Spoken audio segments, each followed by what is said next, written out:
मालती देवी के घर पर रोज रात के खाने को लेकर लड़ाई होती थी कि रात का खाना कौन बनाएगा। मालती देवी की दोनों बहुएं एक नंबर की कामचोर और आलसी थी। शाम होते ही दोनों को इतना आलस आता था कि रात का खाना बनाने में उनकी शामत आती थी। रात के 8 बज गए थे। मालती देवी को भूख लग गई थी। दोनों में से किसी ने खाना नहीं लगाया। रिया, ओ रिया बहू। मालती देवी की छोटी बहू रिया अपने कमरे से बाहर आती है। जी माँ जी। आज खाना नहीं बनेगा क्या? आज तो अर्चना दीदी की बारी थी, मैं रसोई में जाकर देखती हूँ उन्होंने क्या बनाया है। रिया रसोई में जाती है तो वहां कोई नहीं था। माँ जी, रसोई में तो कोई नहीं है, खाना भी नहीं बना। जाकर अर्चना को बुला ला। रिया अर्चना के कमरे में जाती है तो वो कान में हेडफोन लगाकर गाने सुन रही थी। रिया जोर जोर से चिल्लाती है, दीदी, अर्चना दीदी। क्या बात है रिया, आपको माँ जी बुला रही हैं। अर्चना बाहर मालती देवी के पास आती है। माँ जी, आपने मुझे बुलाया? अर्चना बहू, अभी तक खाना क्यों नहीं बनाया? रात के 8 बज गए हैं। राहुल और संदीप के आने का वक्त हो गया है। माँ जी, रात का खाना मैं क्यों बनाऊं? कल रात का खाना मैंने बनाया था, तो आज रात का खाना रिया बनाएगी ना। मैं रात का खाना क्यों बनाऊंगी? मैंने सुबह का नाश्ता और दोपहर का खाना भी बनाया था। मैं बहुत थक गई हूँ, मैं तो अपने कमरे में आराम करने जा रही हूँ। माँ जी, रोज रोज रात का खाना मैं नहीं बनाऊंगी। आप एक काम कीजिए, पूरे महीने का एक चार्ट बना दीजिए कि कौन कौन कब कब खाना बनाएगा। 5 लोगों के परिवार में अब खाना बनाने के लिए चार्ट बनाना पड़ेगा। माँ जी, मैं संदीप जी को फोन करके बोल देती हूँ कि वो खाना बाहर से ले आए। अर्चना अपने पति संदीप को फोन करती है। संदीप जी, आज आप सबके लिए बाहर से खाना पैक करा कर ले आइए। मैं खाना बाहर से ले तो आऊंगा, लेकिन लेट हो जाएगा। अभी मैं ऑफिस से निकला हूं, अब खाना पैक कराने होटल जाऊंगा तो मुझे घर आने में 10 बज जाएंगे। कोई बात नहीं, 10 बज जाए तो बज जाए, लेकिन मैं तो खाना नहीं बनाने वाली। संदीप सबके लिए खाना पैक कराकर रात के 10 बजे घर आता है। भूख के मारे मालती देवी की आंतें कुलबुला रही थी। वो तो खाने पर टूट पड़ती हैं। माँ जी, थोड़ा इंतजार तो कर लेती, मैं सबके लिए खाना परोस ही रही थी। बहू, मैं रात के 8 बजे से खाने का इंतजार कर रही हूँ, अब मुझसे नहीं रहा जा रहा था। बाकी लोग भी खाना खाकर सोने चले जाते हैं। दूसरे दिन अर्चना ने सुबह और दोपहर का खाना बनाया। शाम होने वाली थी। आज सुबह और दोपहर का खाना दीदी ने बनाया है। रात का खाना बनाने की जिम्मेदारी मुझ पर आ जाएगी। मैं अपना फेवरेट टीवी सीरियल नहीं छोड़ने वाली। रिया ने अपने दाहिने हाथ की उंगली पर पट्टी बांध ली और उस पर लाल रंग लगा लिया। अर्चना ने रिया की उंगली देखी। ये तुम्हारी उंगली को क्या हो गया रिया? सुबह तक तो तुम्हारी उंगली बिल्कुल ठीक थी। देखो ना दीदी, आज शाम बाथरूम के दरवाजे से मेरी उंगली कुचल गई, बहुत दर्द हो रहा है। अब रात का खाना कौन बनाएगा? आपको ही बनाना पड़ेगा दीदी। मैंने आज सुबह और दोपहर का खाना बनाया है, मैं रात का खाना नहीं बनाऊंगी। तभी अर्चना के पास संदीप का फोन आता है। हेलो अर्चना, आज मेरे कुछ दोस्त रात के खाने पर घर आ रहे हैं, तुम कुछ अच्छा सा बना लेना। संदीप फोन रख देता है। दोस्तों को भी आज ही आना था। अब अर्चना को सबके लिए अकेले ही पकवान बनाने पड़ते हैं। रिया रसोई में आकर कहती है, दीदी, आज तो आपने बड़ा अच्छा खाना बनाया, बड़ी अच्छी खुशबू आ रही है। रिया गाजर के हलवे की तरफ हाथ बढ़ाती है। अभी खाने को हाथ मत लगाना रिया, पहले सारे गेस्ट खा लेंगे, उसके बाद किसी को खाने को मिलेगा। ये क्या दीदी, जब मैं खाना बनाती हूँ तब तो मैं ऐसा नहीं करती। अर्चना गुस्से में वहां से चली जाती है। थोड़ी देर बाद जब संदीप अपने दोस्तों के साथ घर आता है तब, संदीप, आज आप रात के खाने का हिसाब कर ही दो कि कौन रात का खाना बनाएगा। मैं तो आज के बाद रात में रसोई में नहीं जाने वाली। हाँ, तो मैं भी रात में रसोई में नहीं जाने वाली। रिया, ये सब क्या है? घर में मेहमान आए हैं और तुम हो कि झगड़ा कर रही हो? राहुल रिया को चुप कराता है। अर्चना टेबल पर सबके लिए खाना लगाती है। वाह भाभी जी, क्या खाना बनाया आपने, मजा आ गया। हाँ, ऐसा लग रहा है जैसे किसी रेस्टोरेंट में बैठकर खाना खा रहे हैं।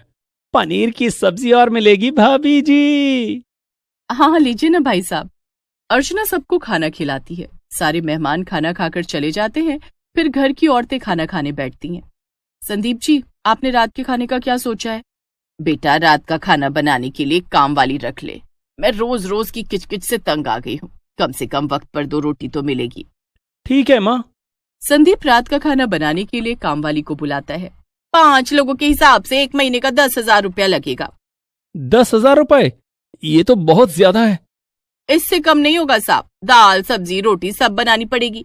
5 लोग हो तो 20 रोटियां तो बनानी पड़ेंगी। रख लेते हैं भैया, महीने के 5,000 आप दे देना और 5,000 मैं दे दूंगा। ठीक है राहुल। काम वाली रख ली जाती है, लेकिन पहले ही दिन से उसने अपने रंग दिखाने शुरू कर दिए। वो 8 बजे रात पे काम पर आई। मंजू, तुझे 6 बजे आने के लिए कहा था, तू 2 घंटे लेट क्यों आई?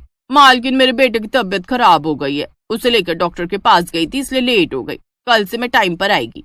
ऐसा कहकर वो रसोई में चली गई। 1 घंटे में उसने खाना बना लिया। जाते समय उसने मालती देवी से एडवांस रुपए मांगे। मालकिन, मुझे 5,000 रुपए एडवांस दे दो, बाकी के 5,000 आप महीने के अंत में दे देना। लेकिन आज तो तेरा पहला ही दिन है, मैंने बताया था कि मेरे बेटे की तबीयत बहुत खराब है, उसके इलाज के लिए पैसे मांग रही हूँ। मालती देवी अपने बड़े बेटे संदीप से पैसे मांगकर मंजू को दे देती है, लेकिन पैसे लेकर वो 3 दिन काम पर नहीं आती है। तीनों दिन खाना बनाने के लिए दोनों बहुओं में फिर से झगड़ा होने लगता है। मैंने कह दिया ना, मैं रात को रसोई में नहीं जाऊंगी। मैं भी रात को रसोई में नहीं जाऊंगी। आप दोनों शांत हो जाओ, मैं खाना बाहर से मंगा देता हूँ। राहुल, मेरे लिए पनीर चिली और नूडल्स मंगा देना, मेरे लिए कढ़ाई पनीर और नान मंगा देना। राहुल सबके लिए उनका मनपसंद खाना मंगाता है, लेकिन उसके काफी पैसे खर्च हो जाते हैं। आज तो बहुत पैसे लग गए, रात का खाना बहुत महंगा पड़ रहा है। काम वाली को 10,000 रुपए देने के बाद भी बाहर से खाना मंगाना पड़ रहा है। तुम दोनों चिंता मत करो, कल से रात का खाना मैं बनाऊंगी। 2 दिन तक रात को मालती देवी रसोई में जाकर सबके लिए खाना बनाती हैं। तीसरे दिन जब मंजू काम पर आती है, मंजू, तू 3 दिन क्यों नहीं आई? मालकिन, मेरे बेटे को अस्पताल में भर्ती करना पड़ा, मैं 3 दिन से अस्पताल में थी, तो काम पर कैसे आती? उस दिन मंजू ने खाना बनाया तो सबने राहत की सांस ली। थैंक गॉड कि मंजू काम पर आ गई। लेकिन मंजू कुछ दिन काम पर आने के बाद फिर गायब हो जाती है। उसके न आने पर रात को रसोई में कोई नहीं जाता, मालती देवी को ही रात का खाना बनाना पड़ता। इस तरह मंजू महीने के 15 दिन छुट्टियों पर ही रही और महीने के आखिर में आकर वो पूरे पैसे भी ले गए। ये सब कुछ देखकर संदीप, राहुल और मालती देवी ने कुछ डिसाइड किया। दूसरे दिन मंजू काम पर नहीं आई। माँ जी, आज मंजू क्यों नहीं आई? उसे मैंने काम से निकाल दिया है। माँ जी, आपने मंजू को काम से निकाल दिया तो रात का खाना कौन बनाएगा? उसी समय संदीप और राहुल ऑफिस से घर आ जाते हैं। अरे, आप दोनों इतनी जल्दी घर आ गए, अभी तो शाम के 6 बजे है। हाँ, अब से हम दोनों जल्दी ही घर आएंगे। इतना कहकर दोनों भाई रसोई में चले जाते हैं। संदीप सबके लिए चाय बनाने लगता है और राहुल सब्जी काट रहा होता है। चाय बनाने के बाद संदीप सबको चाय देता है। भैया, ये चाय आपने बनाई है? हाँ रिया। राहुल कहाँ है? वो रसोई में है। रिया और अर्चना दोनों रसोई में जाती हैं तो देखती हैं कि राहुल सब्जी बना रहा होता है। राहुल, ये आप क्या कर रहे हैं? सब्जी बना रहा हूँ। लेकिन सब्जी आप क्यों बना रहे हैं? तो कौन बनाएगा? मंजू को आप लोगों ने काम से क्यों हटा दिया? तभी संदीप वहां आ जाता है। मंजू महीने में 15 दिन काम पर आकर महीने के पूरे 10,000 रुपए ले गई। बाकी के 15 दिन हमने बाहर से खाना मंगाया, या फिर माँ ने खाना बनाया, या फिर माँ ने खाना मंगाया। हम इतने पैसे बर्बाद नहीं कर सकते और ना ही बुढ़ापे में माँ से काम करवा सकते हैं। इसलिए हम दोनों भाइयों ने ये डिसाइड किया है कि अब से रोज हम ऑफिस से जल्दी घर आएंगे और रात का खाना हम दोनों मिलकर बनाएंगे।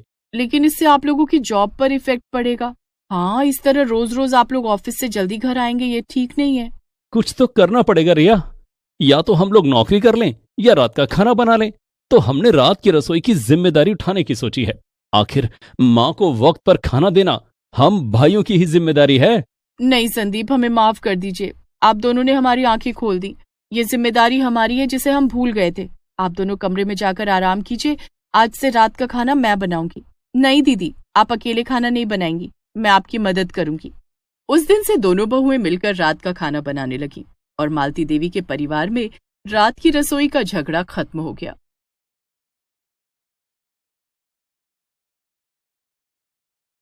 माला की शादी की उम्र हो गई थी और उसके घर वालों ने उसके लिए रिश्ता ढूंढना शुरू कर दिया था। लेकिन माला को एक लड़का पसंद था। माला अपने घर पर जब उस लड़के के बारे में बताती है तो सब हंसी खुशी राजी हो जाते हैं।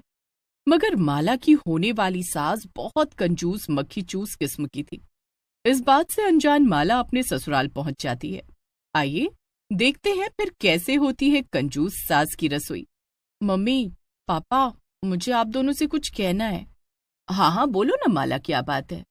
मम्मी, मुझे ना एक लड़का पसंद है और मैं उसी से शादी करना चाहती हूँ, तो आप लोग मेरे लिए रिश्ता ढूंढना बंद कर दीजिए। माला को लगा था उसके माता पिता ये सुनकर गुस्सा हो जाएंगे, लेकिन इसका एकदम उल्टा होता है।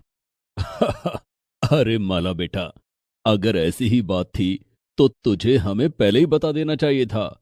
हम लोगों को तेरी पसंद पर पूरा विश्वास है। वैसे उस लड़के का नाम क्या है? पापा, लड़के का नाम मोहन है। वो यहीं पास के एक मोहल्ले में रहता है और बैंक में नौकरी करता है। तो क्या आप लोग मेरे रिश्ते की बात करने उसके घर जाएंगे? जरूर बेटा, पहले हम उसके घर के बारे में थोड़ा पता करेंगे और फिर हम खुद वहां रिश्ते की बात करने जाएंगे। तू बिल्कुल चिंता मत कर। ये सुनकर माला बहुत खुश हो जाती है। उसे तो यकीन ही नहीं हो रहा था कि आखिर उसकी शादी मोहन से होने वाली थी। लेकिन कुछ दिन में जब माला के मम्मी पापा अपने जानने वाले लोगों से मोहन के घर के बारे में पता लगवाते हैं तो वो थोड़ा परेशान हो जाते हैं। मम्मी पापा, क्या हुआ? कोई बात है क्या? आप लोग इतने परेशान क्यों लग रहे हैं? बेटा माला, हमने मोहन के घर वालों के बारे में पता किया और हमें एक अजीब बात पता चली है। क्या? वो क्या मम्मी? हमने सुना है कि मोहन की माँ बहुत कंजूस है। उनकी कंजूसी के किस्से तो पूरे शहर में मशहूर हैं। भला तू वहां कैसे रह पाएगी बेटा? ये सुनकर माला निराश हो जाती है। देखो बेटा, हम तुम्हें मना नहीं कर रहे। शादी करने का फैसला तुम्हारा है। अगर तुम अभी भी यही चाहती हो कि हम वहां रिश्ते की बात लेकर जाएं, तो हम चले जाएंगे। लेकिन हमारे ख्याल से तो ये तुम्हारे लिए ठीक नहीं। पापा मम्मी, आप दोनों चिंता मत करिए। कंजूस होना कोई गलत बात थोड़ी है। मैं सब संभाल लूंगी। लेकिन मुझे शादी तो सिर्फ मोहन से ही करनी है। उसकी माँ की कंजूसी से मुझे क्या करना? माला के मम्मी पापा फिर कुछ नहीं कहते हैं और अगले ही दिन जाकर माला के रिश्ते की बात कराते हैं। कुछ ही दिनों में माला और मोहन की शादी भी हो जाती है और माला अपने ससुराल चली जाती है। शादी के अगले दिन सुबह सुबह माला उठती है और सोचती है, आज ससुराल में मेरा पहला दिन है। सबसे पहले सबको बढ़िया चाय बनाकर पिलाती हूँ और कुछ अच्छा सा नाश्ता खिलाती हूँ। उसके बाद घर की पहली रसोई में दोपहर में खीर और अच्छा अच्छा खाना बनाऊंगी। लेकिन जैसे ही माला किचन की तरफ बढ़ती है, उसकी सास उसे रोक देती है। अरे अरे, क्या हुआ बहू? किचन में क्या करने जा रही हो? वो माँ जी, वो सबके लिए कुछ चाय नाश्ता बनाने जा रही थी। चाय का सुनकर माला की सास सुमन हड़बड़ा जाती है और उससे कहती है, अरे नहीं नहीं बहू, हम सुबह सुबह चाय नहीं पीते। अरे तुम्हें पता भी है चाय पीने से कैंसर हो जाता है। तुम तो एक काम करो, पानी गर्म कर दो। ये सुनकर माला तो हैरान ही रह जाती है। क्या पानी? हाँ, सुबह सुबह गरम गरम पानी पीना सेहत के लिए अच्छा होता है ना। तो सबके लिए पानी गरम कर दो। और कल शादी में बहुत सी रोटियां बच गई थी, उन्हें गरम कर दो, हम सब अचार से खा लेंगे। क्या सच में? हाँ और क्या। भला उन सब रोटियों को बर्बाद थोड़ी करना है, इसीलिए तो मैं उन सबको घर ले आई थी। जाओ सबके लिए नाश्ता तैयार करो, जैसा मैंने कहा है ठीक वैसे ही। माला चुपचाप किचन में चली जाती है और पानी गर्म करने लगती है। इसके बाद वो रोटियां गर्म करती है और जाकर डाइनिंग टेबल पर रख देती है। सभी लोग बिना कुछ बोले वही नाश्ता करने लगते हैं, इसलिए माला को भी करना पड़ता है। नाश्ते के बाद माला अपने कमरे में जाती है और सोचने लगती है, कितना अजीब परिवार है, कैसी सास है मेरी। भला अपनी बहू को ससुराल में पहले दिन कोई बासी रोटी और गर्म पानी पिलाता है। हद हो गई। अब तो मैं अपनी पहली रसोई में क्या बनाऊंगी ये भी समझ नहीं आ रहा। माला जाकर अपनी सास से ही पूछ लेती है, माँ जी, आज मेरी पहली रसोई है ससुराल में, तो खाना क्या बनाऊं? सास ये सुनकर सोच में पड़ जाती है। अगर अब ये खाना बनाने गई तो बड़ा सामान बर्बाद कर देगी, काफी नुकसान हो जाएगा। एक काम करती हूँ, इसे मना कर देती हूँ। क्या हुआ माँ जी, क्या सोचने लगी? बताइए ना क्या बनाऊं? अरे माला, रहने दे, ये सब हमारे यहाँ नहीं होता। और वैसे भी तूने सुबह पानी गर्म किया तो था ना, उसी को पहली रसोई मान ले। आज खाना मैं बना दूंगी, तू जाकर आराम कर। हाँ अच्छा ठीक है माँ जी। माला जाकर सो जाती है। जब वो दोपहर के खाने के लिए उठती है और जाकर देखती है तो दंग रह जाती है। माँ जी, ये सब क्या है? अरे बहू, शादी के खाने में रोटियों के साथ साथ दाल वगैरह भी बची थी, मगर दाल बहुत गाढ़ी हो गई थी, इसलिए मैंने उसमें जरा पानी डालकर उसे गर्म कर दिया। और रोटियां तो थी ही, हम सब मिलकर अब दाल रोटी खा लेते हैं। माला को तो ये सब देखकर चक्कर ही आने लगते हैं और वो अपने कमरे में वापस चली जाती है। वो अपनी माँ को फोन लगाती है और उनसे कहती है, माँ, आपने तो एकदम सही कहा था, मेरी सास बहुत ही ज्यादा कंजूस है। मुझे तो बिल्कुल समझ नहीं आ रहा मैं क्या करूं। हमारे घर में तो ऐसा बिल्कुल नहीं होता था। अब मैं क्या ही कहूँ माला बेटा, हमने तो पहले ही मना किया था। माला फोन रख देती है और सोच में पड़ जाती है। अगले कुछ दिनों तक ऐसा ही चलता रहता है और सास लगातार यही करने लगती है। वो कभी घर में सबको बासी खाना खिलाने लगती, तो कभी बिना नमक शक्कर का खाना बनाती, जिससे पैसे कम खर्च होते। एक दिन तो हद ही हो जाती है जब माला कमजोर होने की वजह से अचानक से बेहोश होकर गिर जाती है। माँ, माँ, माला बेहोश हो गई। जल्दी से उसके लिए नींबू पानी ले आओ। माला की सास जल्दी से किचन में से नींबू पानी लेकर आती है और मोहन को देती है। ये ले बेटा, पिला दे इसे। मोहन पहले माला के ऊपर थोड़ा पानी छिड़कता है और फिर उसे नींबू पानी पिलाता है, लेकिन नींबू पानी पीते ही माला उसे उगल देती है। छी, ये कैसा नींबू पानी है? न इसमें चीनी है न नमक, क्या? हाँ बेटा, वो मैंने सोचा सिर्फ नींबू डालूंगी तो फायदा होगा, इससे चीनी नमक भी बच गया। ये सुनकर मोहन को बहुत गुस्सा आता है, लेकिन वो कुछ कहता इससे पहले ही माला बोल देती है, मोहन रहने दो, कुछ मत कहो। माँ जी, मुझे कुछ दिन के लिए अपने मायके वापस जाना है, क्या मैं जा सकती हूँ? ये सुनकर सास खुश हो जाती है, बहू जा रही थी, इसका मतलब खाने पीने में और बचत। हाँ हाँ, क्यों नहीं, जाओ बहू, और जब तक तुम्हारा मन करे अपने मायके में मजे करना। इसके बाद माला अपने मायके आ जाती है। उसे देखकर उसके मम्मी पापा खुश तो बहुत होते हैं, लेकिन सबसे पहले उसकी माँ यही कहती है कि माला कितनी दुबली हो गई है। माला, ये तूने अपना क्या हाल कर रखा है? क्या तुझे अपने ससुराल में खाना नहीं मिलता? हाँ बेटा, तू कितनी दुबली हो गई है। अब मैं क्या बताऊं मम्मी पापा, मेरी सास इतनी कंजूस है कि मुझे तो समझ ही नहीं आता मैं क्या करूं। अरे बेटा चल, पहले मैं तुझे खाना खिलाती हूँ। हाँ बेटा, और मैं बाजार से तेरी मनपसंद मिठाई लेकर आता हूँ। माला के मम्मी पापा उसकी खूब सेवा करते हैं और उसे खिलाते पिलाते हैं। शाम को माला अपने ससुराल जाने के लिए फिर से तैयार हो जाती है। अरे माला, इतनी भी जल्दी क्या है जाने की, थोड़ा रुक जाओ। नहीं माँ, मैंने सोच लिया है, अब मुझे वापस जाना है और अपनी सास को सुधारना है। अब बहुत हो गया, क्योंकि अगर ऐसे ही चलता रहा तो आगे मेरे बच्चों का क्या होगा? सही कह रही है तू माला, पर तू करेगी क्या? देखती जाओ माँ, कुछ दिन में अपने आप पता चल जाएगा। इतना कहकर माला अपने ससुराल वापस पहुंच जाती है। अरे बहू, तू तो बड़ी जल्दी वापस घर आ गई, क्या बात है?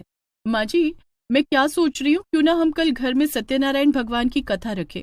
भगवान के काम में सास भी मना नहीं कर पाती और अपनी बहू से कहती है, अरे वाह, ये तो बहुत अच्छी बात है बहू, लेकिन ध्यान रहे ज्यादा खर्चा मत कर देना। हाँ हाँ ठीक है माँ जी, आप बिल्कुल चिंता मत करिए, मैं सब संभाल लूंगी। अगले दिन सुबह उठकर सास देखती है कि घर में अभी तक कथा की कोई तैयारी नहीं हुई थी। वो माला से पूछती है, क्या बात है माला, तुमने प्रसाद वगैरह कुछ बनाया नहीं क्या? अरे नहीं माँ जी, ये आप कैसी बातें कर रही हैं, उससे तो बड़ा खर्चा हो जाएगा ना। मैं अभी एक काम करूंगी, मोहल्ले में जाकर के सभी को कथा का न्योता दे आऊंगी और सबसे कहूंगी कि अपने घर से थोड़ा थोड़ा सामान ले आए, जैसे आटा, चीनी, मेवा, दही, और फिर जब सब आ जाएंगे तो हम उसी सामान से प्रसाद बना लेंगे। इससे हमारा तो बिल्कुल नुकसान होगा ही नहीं। ये सुनकर सास चौंक जाती है, ये तुम कैसी बात कर रही हो बहू, भला हम क्या कथा मांग मांग कर कराएंगे? तो क्या माँ जी, और मैं क्या कहती हूँ, हम थाली प्लेट इस्तेमाल करने की बजाय केले के पत्तल का इस्तेमाल करेंगे। उससे बर्तन धोने के साबुन की भी बचत होगी और पानी की भी, हमें बर्तन जो नहीं धुलने पड़ेंगे। तभी माला अपने मायके में फोन मिला देती है। हेलो, हाँ मम्मी, सुनो, आते वक्त जो ट्रैफिक सिग्नल के पास एक ढोंगी सा दिखने वाला बाबा बैठता है ना, उसे लेती आना। अरे वो दिखता तो पंडित जैसा ही है, तो हम लोग कथा उसी से करवा लेंगे। हाँ हाँ, इससे हमारी बहुत सारी दक्षिणा भी बचेगी। ये सब देखकर तो सास का सर ही चकरा जाता है और वो सब कुछ समझ जाती है जो माला उसे समझाना चाह रही थी। बस कर बहू, मैं सब समझ गई तू क्या कहना चाह रही है। रुक जा, बस कर, आज से रसोई तू ही संभालना, मैं बिल्कुल भी कंजूसी नहीं करूंगी, और आज कथा भी तू ही करा अच्छे से, मैं कुछ नहीं बोलूंगी। ये हुई ना बात माँ जी। इसके बाद माला बड़े अच्छे से कथा करवाती है और अगले दिन से घर की रसोई वही संभाल लेती है। अब माला के ससुराल में भी रोज अच्छा अच्छा खाना बनता था और सब खुशी से रहते थे। धीरे धीरे माला की कंजूस सास को भी अकल आने लगी कि पहले वो कितना गलत करती थी। Please subscribe this channel.